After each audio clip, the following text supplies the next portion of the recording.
Hi hello नमस्कार. आपल्या एका नवीन ब्लॉगमध्ये सगळ्या ताईंचं मैत्रिणींचं अगदी मनापासून स्वागत आहे. तर आज ना थोडंसं दूध माझ्याकडे शिल्लक उरलेलं होतं, तर मी त्यापासून मस्त असा बदाम शेक बनवून ठेवलेला आहे. आता हा जाईल फ्रीजमध्ये दुपारी सगळ्यांना थंडगार बदाम शेक प्यायला. तर बिटर मशीन माझ्याकडे आहे. तर मग खूप जास्त साचलेली होती. म्हटलं चला याने ट्राय करून बघूया. बऱ्याच व्हिडिओमध्ये मी बघितलेलं आहे की बिटर मशीनने देखील तूप छान बनवता येतं, म्हणून मग मी ट्राय करून बघितलं. तर खरंच मैत्रिणींनो अगदी मस्त असं तूप तयार झालं बरं का. आणि जास्त भांडे देखील भरले नाही. आणि हा व्हिडिओ आहे दुसऱ्या दिवशीचा. तर पिल्लूचा बर्थडे आहे आणि सकाळी सकाळीच तिचं आदितीने छान असं ऑप्शन केलेलं आहे. तर मोठी दीदी आहे, म्हटलं चल तू ऑप्शन कर शर्यूचं. तर शर्यू बेबीला मस्त छान नवीन ड्रेस वगैरे घातलेला होता आणि ती आज खूप खुश होती. छान वाटत होतं तिला की बर्थडे आहे. तर सकाळपासूनच चालू होतं मला हे पाहिजे ते पाहिजे गिफ्ट पाहिजे. तर तिला म्हटलं तुला स्पेशल असं काय गिफ्ट पाहिजे. तर ती म्हणायची फक्त मला एक केक आणि चाकू, बस दोनच. दुसरं तिला अजून एवढं काही कळत नाही. आणि पिल्लू आता 3 वर्षाची झालेली आहे. खरंच 3 वर्षाची कधी झाली कळालंसुद्धा नाही. तिचे नखरे झेलतच 3 वर्ष कसे गेले कळलंच नाही. आणि संध्याकाळी छोटंसं सेलिब्रेशन करणार आहे. काही जास्त मोठा वगैरे बड्डे करणार नाही. फक्त शर्यूचे मामा, शर्यूच्या आत्या एवढेच बड्डेसाठी येणार आहेत आणि घरच्या घरीच आम्ही छोटंसं सेलिब्रेशन करणार आहोत. तर तुम्हाला देखील व्हिडिओ बघायला आवडेल, तर व्हिडिओ स्किप न करता पूर्ण बघा.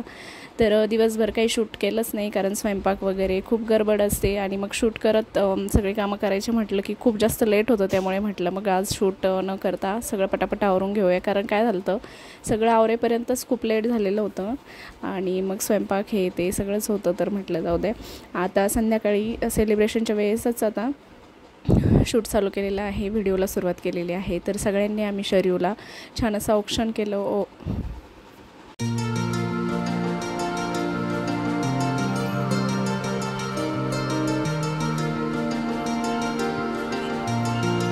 तर आता ना केक कट करून घेतो आणि शर्यू खूप एक्सायटेड होती केक कटिंगसाठी बघ. आणि खरंच काही प्रोग्राम असे घरी केलेले ना खरंच खूप छान वाटते. आज तर आम्ही सगळा स्वयंपाक आणि सगळं काही घरी बनवलेलं होतं. बऱ्याचदा काय होतं की शर्यूच्या पप्पांचं असतं बाहेरूनच भाजी मागवूया किंवा काही बाहेरूनच मागवूया. पण म्हटलं नाही, आज बाहेरून काहीही मागवायचं नाही, आपण सगळं घरी बनवायचं. तर छान अशी थाली बनवलेली होती. पण मैत्रिणींनो झालं असं की थाली मी खूप सुंदर बनवली होती, पण ते शूट करणं माझ्याकडून झालं नाही. पण तुम्हाला काय काय बनवले ते तर पुढे मी दाखवेलच. आता केक कट करून घेतला आणि जी केकवर लावलेली मेणबत्ती असते ना, ती खरं तर मला आवडतच नाही, मी लावायला नकोच बोलत होते. पण ती लावली आणि शर्यूला ती काही फुंकता येत नव्हती, त्यामुळे मीच फुकलेली आहे. आणि म्हटलं याच्यामुळे केक खराब व्हायला नको, म्हणून मग मीच ती फुकलेली आहे. आणि आता इथे सगळेजण शर्यूला केक खाऊ घालत आहे. फोटो सेशन देखील चालू आहे. पुढे तुम्ही व्हिडिओ एन्जॉय करा.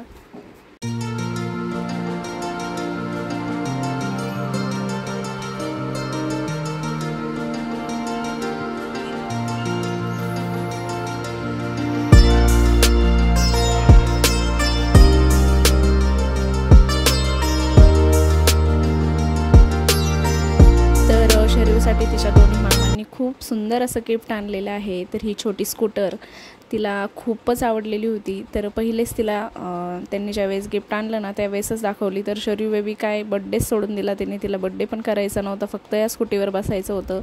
अक्षरशः ती कपडे घालायलासुद्धा नको म्हणत होती, न्यू ड्रेस घालायलासुद्धा नको म्हणत होती. तिला फक्त ही स्कूटरच खेळायची होती. खरंच किती छान आहे ना. आपण ज्यावेळेस लहान होतो त्यावेळेस असे गिफ्ट्स वगैरे असं काही म्हणजे नव्हतंच त्यावेळेस एवढं जास्त. पण आता लहान मुलांसाठी खूप सगळ्या सुविधा आहेत, खूप सुंदर सुंदर गाड्या, सगळं काही आहे. तर शर्यू एवढी खुश होती ना. तर सगळेच तिच्या अवतीभोवती बघत होते, कशी चालवती, काय करते, किती खेळते. आणि घरात छोटं ज्यावेळेस लेकरू असतं ना त्यावेळेस सगळेच लेकराच्या अवतीभोवती असतात. त्याच पद्धतीने आमची शर्यू बेबी आमच्या घरामध्ये आता सगळे लेकरं मोठे झालेले आहेत आणि ही एकटीच परिराणी आमची छोटी आहे. त्यामुळे ही सगळ्यांची खूप जास्त लाडकी आहे आणि जास्त लाडामुळे ती जास्त नखरे देखील करते. तर सगळे तिला मस्त असं खेळवत होते. आणि आता आम्हाला जेवण वगैरे देखील करायचं आहे. थोडेसे पाहुणे पण आलेले आहेत, म्हणजे माझ्या नणंदबाई आणि माझे भाऊ वगैरे आलेले आहेत. तर आता इथे सगळे जेवायला बसलेले आहेत. सगळ्यांना पहिले माझ्या भावाचं यांचं सगळ्यांचं जेवण झालं आणि आता आम्ही सगळ्या किचनमध्ये इथे बसलेलो आहोत.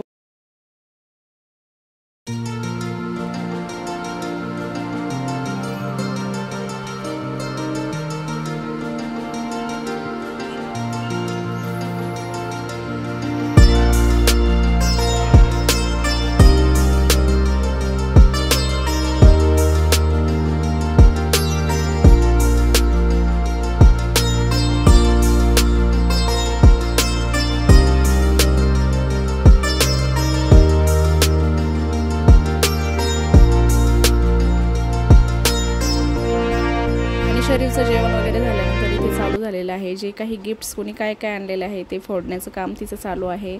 तर शरीर बेबीसाठी तिच्या आत्तूने छान अशी स्कूलची जी किट असते ना ती आणलेली होती, कारण आता तिला स्कूलमध्ये देखील टाकायचं आहे.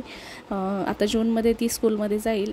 3 वर्षाची कंप्लीट झाली तोपर्यंत 2-3 महिने अजून वर होतील आणि तिला प्ले ग्रुपला आम्ही टाकून देऊ. तर म्हणजे कसं स्कूलमध्ये जाऊन बसेल, थोडीशी तिला सवय होईल. आणि जेवण वगैरे झाल्यानंतर सगळे अंगणामध्ये बाहेर आलेले होते आणि सगळ्यांनी खूप मस्त एन्जॉय केला, गप्पा वगैरे केल्या आणि मुलांनी थोडेसे गेम्स देखील इथे ठेवलेले होते. तर त्यांनी आम्हाला आग्रह करून सगळ्यांना बाहेर बोलवलं. त्यांना खेळायचे होते बड्डे निमित्ताने गेम्स, तर काही गेम्सची तयारी त्यांनी केलेली होती. तर शरीर बेबी पण आलेली आहे खेळायला. तिचा ड्रेस वगैरे चेंज करून दिला आणि आता इथे बकेटमध्ये त्यांनी एक ग्लास ठेवलेला होता आणि तो कॉईन त्यामध्ये त्यांना टाकायचा होता आणि कॉईन त्यामध्ये गेला तर तो जिंकला, असं काहीतरी होतं ते गेमचं. तर बघा तुम्ही छोट्या छोट्या मुलांचा हा व्हिडिओ नक्की एन्जॉय करा.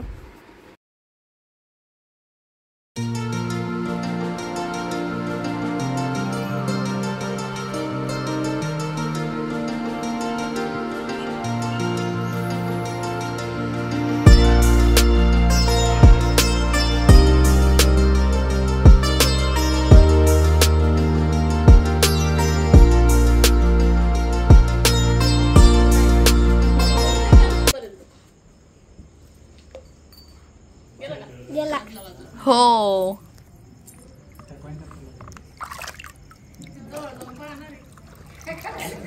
हाँ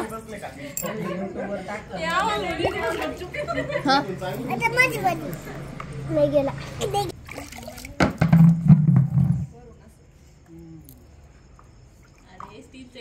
माहिती. अरे ते वेगळं आहे काहीतरी वेगळे. नाही गेलं नाही गेलं. हे 2 थांब सर सर थांब 1 मिनिट. 3च चान्स असते. ओ नो बरं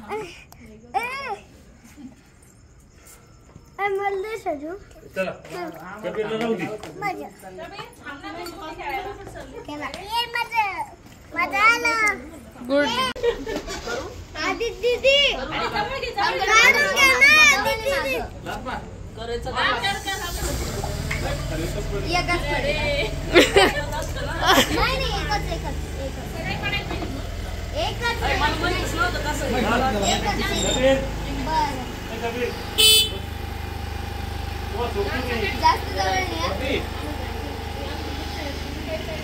तर आमच्याकडे हे असंच मौज मस्ती असती. छोटा जरी कार्यक्रम असेल ना तर मुलांचा असं काही ना काही खेळ वगैरे ठरलेलाच असतो. तर इथे आता त्यांनी एक नवीन गेम काढलेला होता. जे कप्स असतात ना ते ठेवलेले होते समोर आणि ते फुग्याच्या साहाय्याने सगळे खाली पडले पाहिजे असं काहीतरी तो गेम होता. चला तर आता काही पाहुणे मंडळी निघालेली आहेत आणि काहींना जायचं आहे, काहींचं गेम खेळणं चालू आहे. तर अशा पद्धतीने हे आमचं छोटंसं सेलिब्रेशन झालं.